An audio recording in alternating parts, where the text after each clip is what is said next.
9% pure है।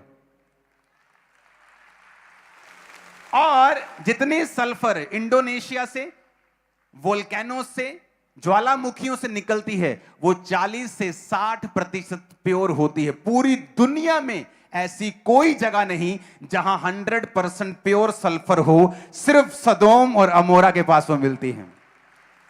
Imagine करो आप लोग, बाइबल अगर आप समझ जाएं, अगर आप बाइबल की स्टोरीज को समझ जाएं कि परमेश्वर असली है, वो बातों का खुदा नहीं है, वो कथा कहानियों का खुदा नहीं, वो रियल परमेश्वर है। इमेजिन। और ये नेचुरल वोल्केनिक सल्फर्स जो नेचुरल वोल्केनो से निकलती हैं, वो 40 से 60% तक उनमें सल्फर होती है, गंधक होती। लेकिन जो सल्फर सदोम और अमोरा के क्षेत्रों से मिलती है, वो 99 मतलब 100% वो श्योर प्योर होती है। और सुनो, इमेजिन करो, परमेश्वर जब गंधक भी बरसा रहा है तो प्योर बरसा रहा है उसमें भी मिलावट नहीं है। अगर वो गंधक भी बरसाएगा ताड़ी ऐसी तैसी प्योर ही बरसाऊं ताड़े। इमेजिन 100। और सुनो, आज उन्होंने जब वहां ढूंढा, क्योंकि सदोम में उनको सल्फर नहीं मिली, तो साइंटिस्ट ने बताया कि सल्फर यहां नहीं मिलेगी क्योंकि ये खुले एटमॉस्फेयर में प्रोटेक्ट नहीं रह सकती। पर वहां एक समुद्र है, जब गंधक बरसी होगी आसमान से तो समुद्र में गई होगी। जब समुद्र खोजा गया और परतें निकाली गई, आज भी गंधक की पता साइज क्या, वही साइज जो ओलों का होता है, जो परमेश्वर ओले बरसाता है बर्फ के, वो गंधक मिली, आज भी मौजूद है। जाना, चले जाओ, चैलेंज करता हूं तुमको। देखो वीडियो आगे। ठीक है, हाँ, उस है कि यही वे चीजें हैं जिन्होंने प्राचीन समय में इस इलाके के शहरों को जला दिया था। जब मैंने पहली बार ये प्रदर्शन देखा तो मैं बहुत उत्साहित हो गया। मैं प्राचीन स्थलों पर सल्फर बॉल्स खोजने निकल पड़ा, लेकिन मुझे कहीं भी नहीं मिले। फिर एक दिन मैं प्रसिद्ध भूविज्ञानी को इस इलाके का दौरा करा रहा था। मैं उन्हें इस म्यूजियम में ले आया, यह प्रदर्शन दिखाया और अपनी परेशानी बताई। तब उन्होंने कहा ये जमीन पर सुरक्षित नहीं रह सकते थे, ये केवल पानी के अंदर ही सुरक्षित रह सकते थे। उन्होंने मुझे सलाह दी कि मैं उन क्षेत्रों में खोज करूं जो कभी मृत सागर के पानी के नीचे थे। इसके बाद मैं मृत सागर के किनारे नीचे गया, किनारे के पास गया और उन जगहों पर तलाश करने लगा जहां से मृत सागर का पानी पीछे हट चुका था। और तभी मुझे सल्फर बॉल्स मिलने शुरू हुए।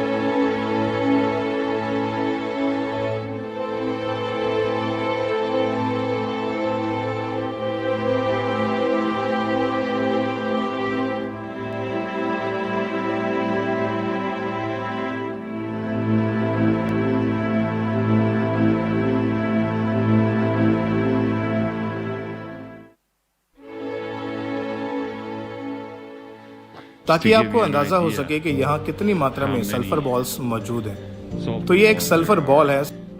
सल्फर बॉल्स यहाँ यहाँ यहाँ देखिए, हर तरफ सल्फर बॉल्स ही है। वहां भी सल्फर बॉल, हर जगह। वहां भी सल्फर बॉल्स, सल्फर बॉल हर जगह।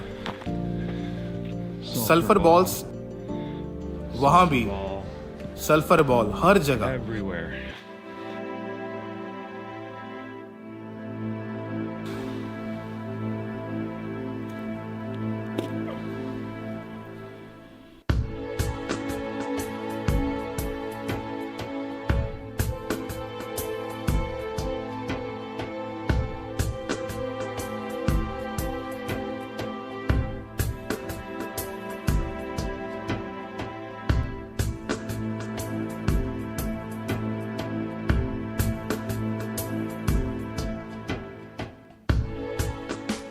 तो सवाल ये है कि ये सल्फर बॉल्स आ कहां से रही हैं? ये इस जियोलॉजिकल फॉर्मेशन से निकल रही हैं। आप देख सकते हैं कि सल्फर बॉल्स यहीं अपनी मूल स्थिति में मौजूद है, जिसे इन सिटू कहा जाता है, यानी अपनी असली जगह पर। ये इस विशेष परत में जमी हुई है।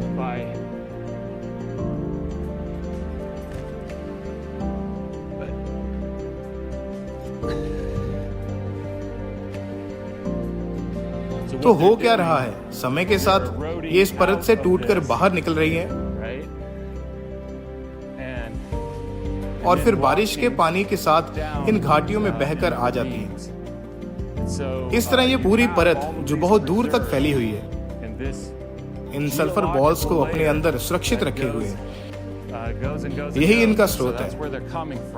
मैं अब 15 वर्षों से भी अधिक समय से बाइबल की भूमि में रह रहा हूँ और मैंने ये देखा है कि यहाँ चीजें रहस्यमय कम और स्पष्ट अधिक होती हैं। जब बाइबल में किसी घटना का वर्णन मिलता है और आप उस स्थान पर जाकर उसे देखते हैं, वहां हुई खुदाई और खोजों का अध्ययन करते हैं, तो सिर्फ मेल ही नहीं मिलता बल्कि एक बहुत स्पष्ट मेल दिखाई देता है। और जितना अधिक मैं इस भूमि को खोजता हूँ, उसमें खुदाई करता हूँ और इन स्थानों तथा बाइबल में हुए कामों को समझता हूँ, उतना ही बाइबल का विवरण जीवित होता जाता है और उसके प्रमाण सामने आते जाते हैं। और यह उसका एक बेहतरीन उदाहरण है। हम सिर्फ एक शहर में आग के विनाश की परत की बात नहीं कर रहे हैं, हम कई शहरों की बात कर रहे हैं। हम कब्रिस्तानों की कब्रों के ऊपर जली हुई परतों की बात कर रहे हैं और हम बाइबल में दिए गए उस ऐतिहासिक विवरण की बात कर रहे हैं जो बताता है कि क्या हुआ था, जहां आकाश से बारिश की तरह जलता हुआ गंधक बरसने का वर्णन मिलता है। उस वीडियो को देखेंगे जब पास्टर्स को ये वीडियो मालूम हुई तो लोग वहां जाने लगे और खुद ढूंढने लगे कि कहां है। देखो एक पास्टर की वीडियो गया बंदा आदमी एक। हम यहाँ उस जगह के आसपास घूम रहे हैं जिसे हम प्राचीन गम्योरा मानते हैं और हमने इन सल्फर बॉलर्स के बारे में बात की है जो इस क्षेत्र के लिए अद्वितीय है। मुझे अभी अभी एक मिली है। मैं यहाँ टहल रहा था और मुझे यह मिल गई। ये सफेद रंग की है, ये हरी भी है। वाह, मैं लंबे समय से ऐसी ही एक चीज ढूंढना चाहता था। मैं बस प्रार्थना कर रहा था, भगवान क्या आप मुझे सल्फर बॉल ढूंढने में मदद कर सकते हैं? और उन्होंने ऐसा किया। तो एक बार फिर ये सल्फर बॉलर्स, और हम इसका परीक्षण करेंगे। आप इन्हें जला सकते हैं और ये आग के गोले की तरह जलेंगे। इस बारे में अनोखी बात यह है कि यह केवल इन क्षेत्रों में, इन 5 शहरों में ही है जो इस तरह के अद्वितीय दिखते हैं, जहां आपको ये सल्फर बल्ब मिलते हैं और आप उन्हें जलाते हैं और वे नीले रंग में जलते हैं। यह अविश्वसनीय है। मैं इसे पाकर बहुत उत्साहित हूँ। मैं कुछ और ढूंढने जा रहा हूँ। और ये सल्फर बोल आज भी अगर सीधा आग लगा दो वैसे तो जल जाती हैं। आपका परमेश्वर जीवित है और मेरा खुदा जीवित है। इमेजिन करो, इमेजिन करो। वो व्यक्ति कहता मैं ढूंढना चाहता था, मैं सल्फर, मेरे को प्रूफ तो मिले यहां गंधक बरसी थी। तो साइंटिस्ट ने बताया कि गंधक ओपन में सुरक्षित नहीं रह सकती। देख इन शहरों के आसपास पानी था, तो पानी में जाके ढूंढ। जो एरिया पानी से थोड़ा आगे चले गए हैं, जब उनकी खुदाई की तो आज भी सल्फर बॉल्स वहां, आज भी तुम जाओ तो जाकर ले सकते, वहीं जलती हैं। वो दुनिया का एकमात्र स्थान है जहां 99 यानी कि 100% प्योर गंधक मिलती है। आज तक 100% प्योर गंधक कहीं नहीं है। मेरे खुदा के नाम की जितनी तारीफ कर सकते हो कर दो।